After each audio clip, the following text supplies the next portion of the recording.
There's a lake of lava at the end of Leilani Avenue. If you're brave or foolhardy enough, you can walk through the falling ash to the end of the melting road and take some pictures. As darkness falls, you can see Kilauea in all her glowing glory.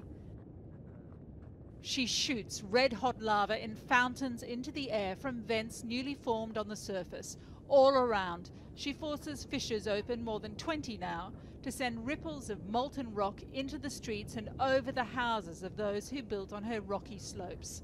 And she's not done yet. I can feel the volcanic ash crunching underfoot as I walk, but the amazing thing here is that a lava fountain shooting hot lava more than 100 meters up into the night sky. You can see the gas and smoke billowing up into the air. Now, also in the distance, you can hear the roiling of that incredibly kind of hot liquid bubbling closer to the center of this eruption. Now, this area is safe for now, but all around us in this neighborhood, houses, streets are being eaten up by this molten lava as it moves inexorably forward. By morning, the lava quickly cools and hardens to form a surreal and ad hoc roadblock. Pools of lava splash and ooze beyond. Where just days ago houses stood on flat land, now they're ash and the molten rock has built a hillside. We can only enter Lava Zone 1 with a National Guard escort, on the lookout for fast-moving flows and dangerous gases. So right now we're getting zeros. The wind is perfect, blowing everything away. We should be fine down here.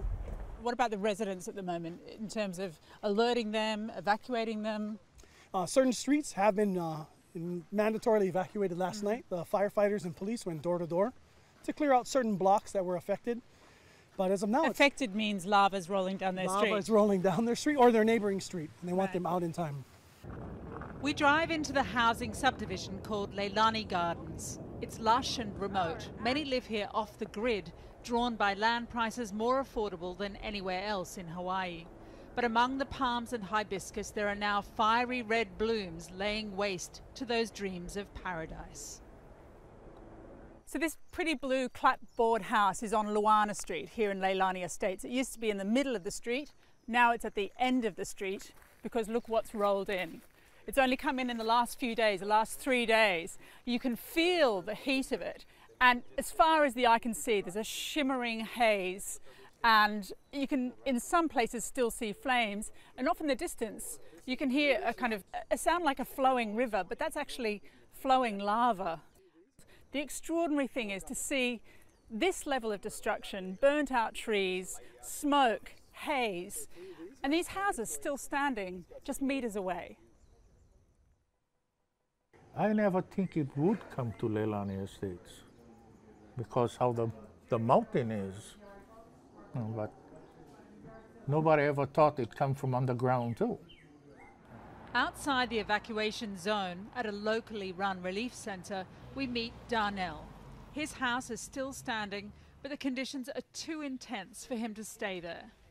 It smells like sulfur, like little rotten eggs, or really strong smell. Make your eyes burn. I understand that there are still quite a number of people who are staying inside Leilani Estate. I know about 20 families. Why are they staying? Well, they have no place else to go. Wasn't for Kimi, I won't stay at the shelter. I think I would stay there. Kimi is one of the bodacious women of Nanavale, a grassroots relief group. She's hosting Darnell and 2 others, although she knows the power of Pele, the fire goddess, might come to her neighborhood next. I think Pele's gonna work this out.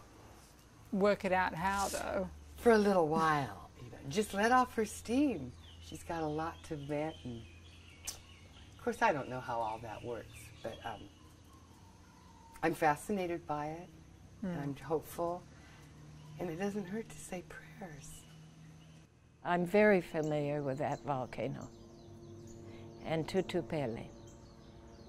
Libby has been returning to Leilani Gardens every day in search of her cats.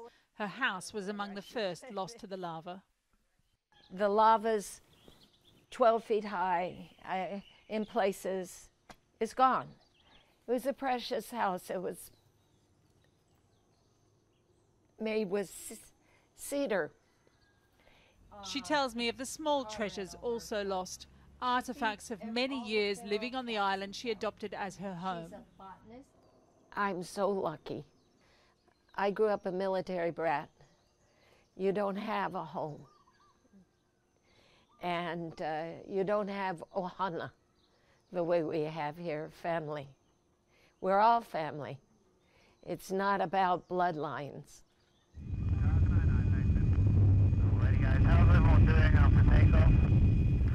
To see the full extent of the damage wrought by Kilauea, we booked a flight with a local helicopter operator, normally busy with tourists, but these days providing additional guided views of the volcano. But there's no way out of there. No, so lots of these residents had to get out by helicopter. It is extraordinary. I can see a road. Is that a freeway down below where there's just a tiny circle of it still visible and all the rest being completely covered up by the magma? That is astonishing, isn't it? Let me position so I can get a good angle on that. Our pilot, Daniel Speller, is from Bristol. He's become an expert on the destructive force of the shield volcano he flies over. So this steam cloud that we're seeing, this is composed mainly of steam, but also there's some hydrochloric acid, as well as some minute little glass particles in there. And that combination is fairly lethal. You definitely wouldn't want to breathe it in. It is an incredibly beautiful thing to look at, but also has terrifying power. There's no indication the volcano will lose that capacity both to terrify and astonish anytime soon. For scientists, it presents an opportunity to study an eruption more powerful than anything seen here for a generation. For some, it promises nothing less than secrets from the Earth itself. It provides us a window of a deeper level than usual because it hasn't been modified on its way to the surface. The fact that it's coming up so rapidly means that it's preserving the information that it carries from depth. Wow.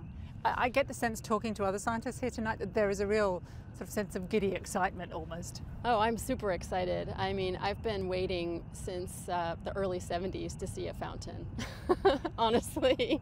So it's a big night for me. Even the scientists can't predict how long this continues.